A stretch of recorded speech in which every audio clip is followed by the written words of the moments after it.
அண்மை செய்தியை பார்த்துக் கொண்டிருக்கிறோம்.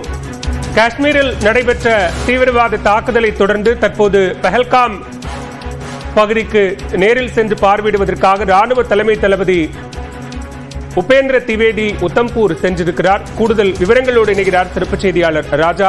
ராஜா, விவரங்களை பதிவு செய்ய. வணக்கம் பாலவேல். அந்த பஹல்காம் தாக்குதலை தொடர்ந்து அங்கு செய்யப்பட்டிருக்கிற பாதுகாப்பு ஏற்பாடுகள் குறித்து ராணுவத்தின் தலைமை தளபதியான உபேந்திர திவேதி இன்று காலை ஸ்ரீநகர் சென்றிருந்தார். ஸ்ரீநகரிலிருந்து அங்குள்ள ராணுவ அதிகாரிகளிடம் என்ன நடக்கிறது, என்ன பாதுகாப்பு ஏற்பாடுகள் இதுவரை செய்யப்பட்டிருக்கின்றன என்பது குறித்த ஒரு விரிவான விளக்கம் அவருக்கு அளிக்கப்பட்டது. அதன் பிறகு ஸ்ரீநகரிலிருந்து உத்தம்பூருக்கு தற்போது அவர் சென்றிருக்கிறார்.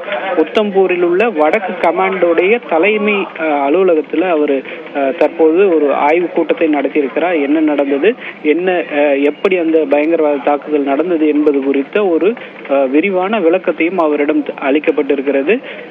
இது தொடர்பான ஒரு எல்ஓசி என்று சொல்லக்கூடிய அந்த எல்லை கட்டுப்பாட்டு கோடு அருகே என்ன வகையான பாதுகாப்பு ஏற்பாடுகள் செய்யப்பட்டிருக்கின்றன, பூஞ்ச், ரஜௌரி மாவட்டங்களில் என்ன வகையான ஒரு பிரத்யேகமான ஏற்பாடுகள் செய்யப்பட்டிருக்கின்றன என்பது குறித்தும் அவருக்கு விளக்கப்பட்டது.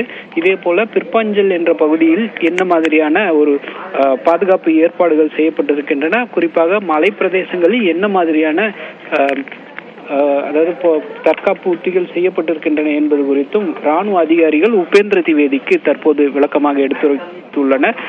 இதன் காரணமாக அங்கு ஏற்கனவே சிஆர்பிஎஃப் வீரர்கள் இருந்த நிலையில் தற்போது உபேந்திர திவேதியும் உத்தம்பூர் சென்றிருப்பது மிக முக்கியமான ஒரு நகர்வாக பார்க்கப்படுகிறது. விவரங்களுக்கு நன்றி ராஜா.